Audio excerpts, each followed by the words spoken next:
তো মুভিটির শুরুতেই আমরা একজন লোককে দেখতে পাই যে একটি শিল মাছের পেট কেটে তার পাটি শিল মাছের পেটের ভিতরে ঢুকে দিচ্ছিল।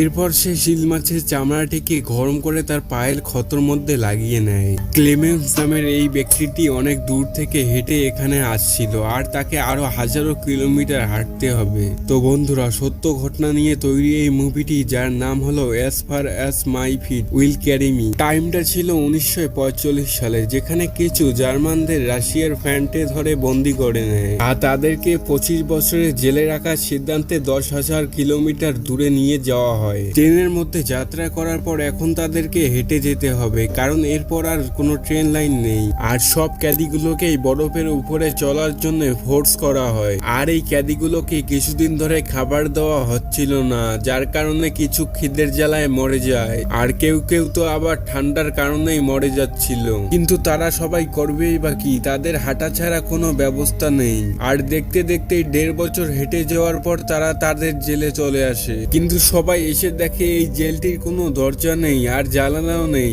চারিদিকে শুধু বরফে বরফ। আর এই জন্য খাবারের ব্যবস্থায় কেউ এখান থেকে পালানোর চেষ্টাও করার কথা ভাববে না। আর এখানে আগের থেকে কিছু জার্মান ক্যাদিরা কাজ করতেছিল, তাই নতুনদেরও এখানে কাজে লেগে দেওয়া হয়। দিন রাতের পরিশ্রমে আর রাশিয়ান সেনাদের অত্যাচারে সবাই এখান থেকে পালানোর আশাও শেষ করে দেয়। কিন্তু ক্লেমেন্সের বিশ্বাস তাকে এখান থেকে পালাতেই হবে আর তার পরিবারের জন্য যেতেই হবে। আর এক রাতে সে সুযোগ পেয়ে কয়লা নিয়ে যাওয়ার কনভেয়ার বেল্টের উপর লাফিয়ে পড়ে আর ওখানেই লুকিয়ে যায়। কিন্তু যেতে না যেতেই কনভেয়ার বেল্টটি থেমে যায় আর একটি রাশিয়ান সৈনিক তার উপরে বন্দুক ধরে। আর শাস্তি হিসেবে তাকে একটি ওপেন এয়ার সেলের মধ্যে বন্ধ করে রাখা হয়। আর সারা রাত তাকে ওই ওপেন এয়ার সেলের মধ্যে বৃষ্টি আর ঠান্ডার মধ্যে কাটাতে হয়। আর তারপরের দিন সকালবেলা ওখানে ওয়ার্ডেন চলে আসে, কিন্তু তাকে কিছু বলে না, শুধু এটা বলে তোমার সাথী তোমার জন্য অপেক্ষা করছে।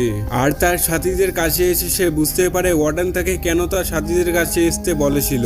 ক্লেমেন্স দেখতে পায় সব কেদিগুলো তাকে মারার জন্য ওখানে রেডি ছিল, কারণ ওয়ার্ডেন তাদেরকে 5 দিনের জন্য খাওয়া দাওয়া বন্ধ করার জন্য অর্ডার দিয়েছিল, শুধুমাত্র এই ক্লেমেন্সের জন্য। এরপর ক্যাদিগুলোর কাছে মার খাওয়ার পর ক্লেমেন্স অনেক অসুস্থ হয়ে যায়, যার জন্য তাকে একটা ডক্টর দেখতে আসে। আর ক্লেমেন্স তখন ডক্টরকে বলে তার বউয়ের জন্য একটা চিঠি লিখে পাঠাতে।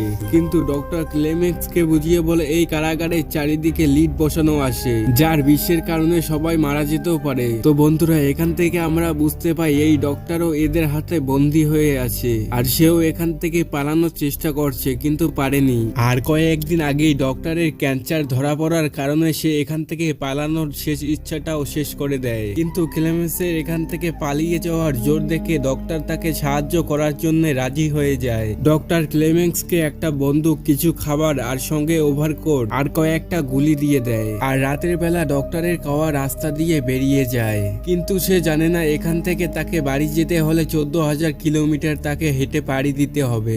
আর পরের দিন সকালবেলা ওয়ার্ডেন বুঝে যায় যে ক্লেমেন্স এখান থেকে পালিয়ে গেছে, তাই সে ডক্টরের কাছে যায়। কিন্তু ডক্টর তো রাতের বেলায় সুসাইড করে ফেলেছে। আর রাগে রাগে ওয়ার্ডেন বাকি ক্যাদিদের কাছে যায় আর জিজ্ঞাসা করে ওয়ার্ডেনের কথা, কিন্তু ওখানকার কেউ কিছু জানে না। আর এরপর ওয়ার্ডেন তার সেনাদের চারিদিকে খোঁজার জন্য পাঠিয়ে দেয়। আর দেখতে দেখতেই 5 দিন কেটে যায় আর ওয়ার্ডেনের সৈনিকরা আশেপাশে 100 কিলোমিটার পর্যন্ত খুঁজে আসে, কিন্তু ক্লেমেন্সের কোনো খোঁজই পায় না। আর কেউ কেউ তো বলে হয়তো ক্লেমেন্স ঠান্ডার কারণে মারা গেছে, কিন্তু ওয়ার্ডেন জানে সে অত সহজে মারা যাবে না। জেল থেকে পালানো তার 15 দিন হয়ে যায়। সে জেল থেকে এখন অনেক দূরে, কিন্তু তার আশেপাশে শুধু বরফ আর বরফ। আর তার কাছে থাকা খাবারও প্রায় শেষ হয়ে গেছে। ক্লেমেন্স এখন অনেক অসুস্থ আর সে এখন এক পাও ভালো করে হাঁটতে পারে না। আর তাই সে ওখানেই শুয়ে পড়ে। কিছুক্ষণ পর কিছু দূরে একটি শিল মাছ দেখতে পায়। আর এরপর সে তাড়াতাড়ি তার পকেটে থাকা বন্দুকটি বের করে নেয় আর শিল মাছের দিকে নিশানা করে, কিন্তু এত ঠান্ডার কারণে আর তার হাত কাঁপার কারণে শিল মাছকে গুলিটি লাগে না। আর এরপর শিলটিকে ওখান থেকে যেতে দেখায় ক্লেমেন্স তার শরীরের পুরো জোর লাগিয়ে দেয় আর শিল মাছের দিকে দৌড়াতে লাগে, কিন্তু বরফ ওখানে পিচ্ছিল থাকায় তার পাটি বরফের পানিতে ডুবে যায় আর তার পায়ের মধ্যে ফসফেট হয়ে যায়। আর পায়ে ব্যথা নিয়ে তবুও সে শিলটির পিছনে যায় আর শিলটিকে গুলি মারে। আর এবার সে সফল হয়ে যায়। কিন্তু এখন ক্লেমেক্সের খাবারের ব্যবস্থা তো হয়ে যায়, কিন্তু তার আশপাশে কেউ ছিল না। আর এখন তাকে সুস্থ থাকতে হলে তাকে নিজেই নিজের সাথে কথা বলতে হবে। আর রাস্তা না হারিয়ে যাওয়ার ফলে সে বারবার কম্পাসে তার রাস্তা ভালো করে চেক করে নেয়। আর দেখতেই দেখতেই কিছুদিন কেটে যাওয়ার পর সে একটি সামনে গাছ দেখতে পায়। গাছটিকে দেখে ক্লেমেক্সের বিশ্বাস হচ্ছিল না, তাই সে দৌড়ে গাছটির কাছে যায় আর গাছটিকে ভালো করে জড়িয়ে ধরে। বরফের মধ্যে গাছ থাকার কারণ হলো এখানে আশেপাশেই কোথাও বরফ এখান থেকে শেষ হয়ে গেছে। আর শেষ পর্যন্ত ক্লেমেক্স ফরেস্ট এরিয়ার মধ্যে এসে যায় আর রাতে সে আগুন জ্বালিয়ে ঘুমিয়ে পড়ে। কিন্তু তার পরের দিন সকালবেলা ওখানে অনেক বড় বরফের ঝড় এসে যায়। এরপর ক্লেমেক্স নিজেকে বাঁচানোর জন্য অনেক চেষ্টা করে, কিন্তু তার উপরে একটা গাছ এসে পড়ে যার জন্য সে সেন্স হারিয়ে ফেলে। আর কিছুক্ষণ পর সামনে দিয়ে যাওয়া গোল্ড মাইনাসরা ক্লেমেক্সকে দেখতে পায় আর তারা তাদের সঙ্গে ক্লেমেক্সকে নিয়ে যায়। আর এরপর আমরা দেখি ক্লেমেক্স জেল থেকে পালিয়ে আসার 2 বছর হয়ে যায় আর ওখানকার প্রকৃতিও চেঞ্জ হয়ে যায়, কিন্তু এখনো ক্লেমেক্স তার বাড়ির থেকে 10,000 কিলোমিটার দূরে আছে। এখানে 3 জনে নদী পার করছিল আর নদীর স্রোত বেশি থাকায় একজন ওখান থেকে গোল্ড মাইনার পড়ে যায় আর ক্লেমেক্স তাকে বাঁচানোর জন্য নদীতে লাফ দেয়। আর ওইদিকে ওই গোল্ডিকা ঝোপড়ির মধ্যে চলে যায় আর তাকে লাগিয়ে তার সাথে আর কোনোদিনও আসবে না, যার জন্য সে ওর সোনাগুলো তার কাছে রেখে দেয়। আর তখনই ওখানে ক্লেমেক্সের সাথে ওই লোকটি এসে যায় আর লোকটি এসে এইরকম দেখে তার সাথীকে গুলি মেরে দেয়, বরফের পাহাড় থেকে নিচে ফেলে দেয়। অনেক উঁচু থেকে পড়ে যাওয়ার কারণে সে জ্ঞান হারিয়ে ফেলে। আর যখন তার চোখ খুলে সে দেখতে পায় তার আশেপাশে অনেকগুলি জঙ্গলি কুকুর। এরপরে জঙ্গলি কুকুরগুলো ক্লেমেক্সকে আক্রমণ করে আর ক্লেমেক্স গাছে চড়ার অনেক চেষ্টা করে, কিন্তু গাছে চড়তে পায় না। আর তখনই ওখান থেকে যাওয়া একজন ব্যক্তি এগুলো দেখতে পায়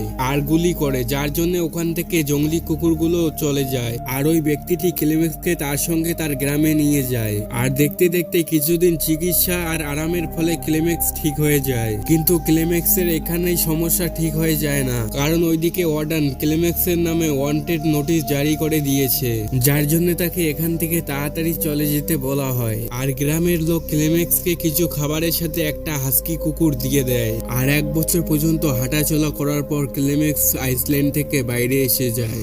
একটা কাঠের ফ্যাক্টরির কাছে দিয়ে যাওয়ার সময় তার কুকুরটি ফ্যাক্টরির ভিতরে ঢুকে যায়, যার জন্য ক্লেমেক্সকে ওখানে যেতে হয়। আর ফ্যাক্টরির ভিতরে লোকরা ক্লেমেক্সকে খাবার খাওয়ায়, কথাবার্তা বলে আর বলে এখান থেকে যাওয়া ট্রেন তাকে চিতা শহর পর্যন্ত পৌঁছে দিতে পারে।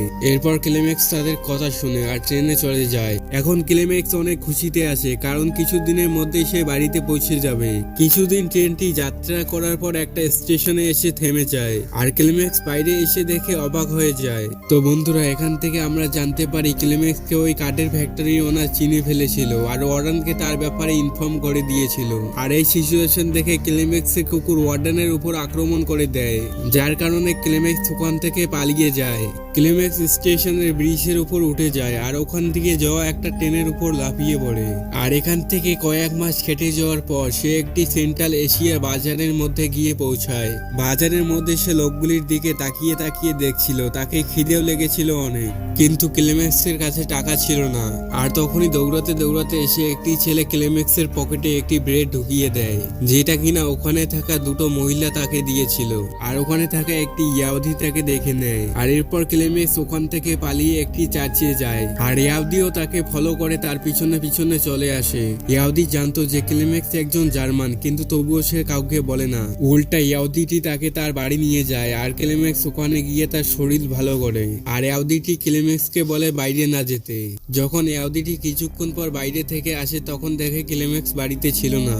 আর ইয়াহুদিটি ক্লেমেক্সকে চার্চে খুঁজতে যায় আর ওখানে পেয়েও যায়। আর ক্লেমেক্স ইয়াহুদিটিকে বলে আমি এখনো কারো উপরে ভরসা আর বিশ্বাস ভালো করে করি না, কিন্তু তখন ইয়াহুদিটি ওখানে পাসপোর্ট আর ভিসা দেখিয়ে দেয়। এরপর ক্লেমেক্স ইয়াহুদিটিকে অনেক অনেক ধন্যবাদ জানিয়ে ওখান থেকে চলে যায়। আরও একটি ট্র্যাকের মধ্যে যাত্রা করে যাচ্ছিল, কিন্তু রাস্তা খারাপ হওয়ার কারণে তাকে একটু হেঁটে যেতে হবে। আর একটু হাঁটাচলা করার পর সে বর্ডারের কাছে এসে যায় আর ওখানে তার পাসপোর্ট দিয়ে দেয়। ওখানে থাকা স্টাফের একটু ক্লেমেক্সের উপর সন্দেহ হচ্ছিল, যার জন্য ক্লেমেক্স অনেক ভয় পেয়ে যায়, কিন্তু ভালো করে চেক করার পর তাকে ওখান থেকে যেতে দেওয়া হয়। আর এরপর ক্লেমেক্স বর্ডারের মাঝ বরাবর এসে অনেক বড় একটা শ্বাস নেয়। আর এরপর সে আস্তে আস্তে করে বৃষ্টির ওই দিকে চলে আসতে থাকে, কিন্তু তখনই তার উপরে একটি ফেস লাইট পড়ে। আর তখনই তার সামনে এসে একজন ব্যক্তি দাঁড়িয়ে যায় আর সে কেউ ছিল না, জেলের ওয়ার্ডেন ছিল, যে কারণে ক্লেমেক্স অনেক ভয় পেয়ে যায় আর ঘুরে যেতে লাগে। কিন্তু তখনই ওয়ার্ডেন তার রাস্তার সামনে থেকে সরে যায়। এরপর ক্লাইম্যাক্স ওয়ার্ডেনের সামনে দিয়ে আস্তে আস্তে করে হেঁটে যাচ্ছিল, কিন্তু ওয়ার্ডেন তাকে বলে এটা দুই সৈনিকের মাঝে লড়াই ছিল, কিন্তু তুমি এখানে জিতে গিয়েছো। শেষ পর্যন্ত ক্লাইম্যাক্স জার্মানিতে তার গ্রামে পৌঁছে যায়, আর ওখানে তার বউ আর মেয়ে চার্চের মধ্যে ছিল। ক্লাইম্যাক্সও ওই চার্চের মধ্যে চলে যায়, আর যখন তার মেয়ে পিছন ঘুরে দেখে তো তার পাপাকে দেখতে পায়। 7 বছর আর 14,000 কিলোমিটার যাত্রা করার পর সে বাড়ি এসেছে। খুশিতে এখানে সবার চোখে জল এসে যায়, আর এখানেই সত্য ঘটনা নিয়েই তৈরি মুভিটি শেষ হয়ে যায়। তো বন্ধুরা, আপনাদের এই মুভিটি কেমন লাগলো তা অবশ্যই কমেন্ট করে জানাবেন, আর ভিডিওতে একটা লাইক দিয়ে চ্যানেলটি